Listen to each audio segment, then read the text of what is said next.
উনি যে জেলা থেকে এসছেন সেই জেলা তো ভয়ঙ্কর জেলা, একের পর এক ঘটনা ঘটেছে, হিন্দুদের ধরে ধরে মারধর হয়েছে।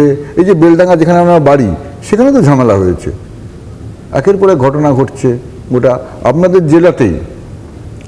হুমায়ুন কবির বলে একজন আছেন, তাকে চেনেন তো? নাম শুনেছেন? আগে তৃণমূল করতো। আচ্ছা, হুমায়ুন কবির মানে বিধায়ক হুমায়ুন কবির?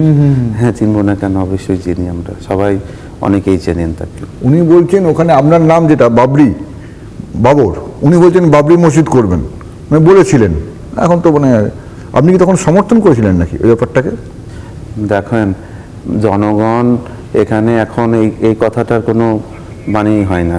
তারা জনগণ সহযোগিতা করে যে কোনো ধর্ম প্রতিষ্ঠান, রাম মন্দিরেরও যেমন সিদ্ধান্ত নিয়েছিল বহরমপুরে, আমার যেটা মনে আছে একই সময় শাখারব সরকার, ঠিক আছে, উনিও বলেছেন আমি বাবরি মসজিদ করতে চাই জনগণের সমর্থনে, ঠিক আছে, যাতে এবং তাতে করে যাতে কোনো বিশৃঙ্খলা না হয়, যাদের যা সঠিক ধর্ম যাতে সঠিকভাবে পালন করতে পারে, দুটোর প্রতি সমর্থন ছিল। মানে দুটোর প্রতি সমর্থন ছিল, এই হচ্ছে বিষয়। রাম মন্দিরও যেমন করতে চেয়েছিলেন, এদিকে বাবরি মসজিদও উনি জনগণের সমর্থনে করতে চাইছিলেন, এদিকে রাম মন্দিরও জনগণের সমর্থনে করতে চেয়েছিলেন, ঠিক আছে।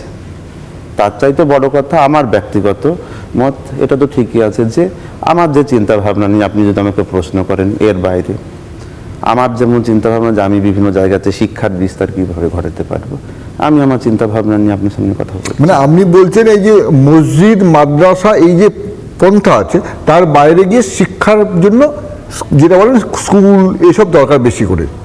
মন্দির, মাদ্রাসা, মসজিদ এগুলো তো ধর্মাচরণের জায়গা, নিজ নিজ যার বিশ্বাস মতে তারা করবে, এটা নিয়ে তো কোনো বলার কিছু নাই। যে যেখানে মনে করছে যে সঠিক জায়গাতে সঠিক কাজ করছে, তার বাইরেও যে সেটা তো ধর্মাচরণের জায়গা, মানুষ তো করবে সেই জিনিসটা, মন্দির নির্মাণ হোক, মসজিদ নির্মাণ হোক, ঠিক আছে, এটা ধর্মাচরণের জায়গা, এটা নিয়ে মানে কিছু বলার কোনো ব্যাপার নাই।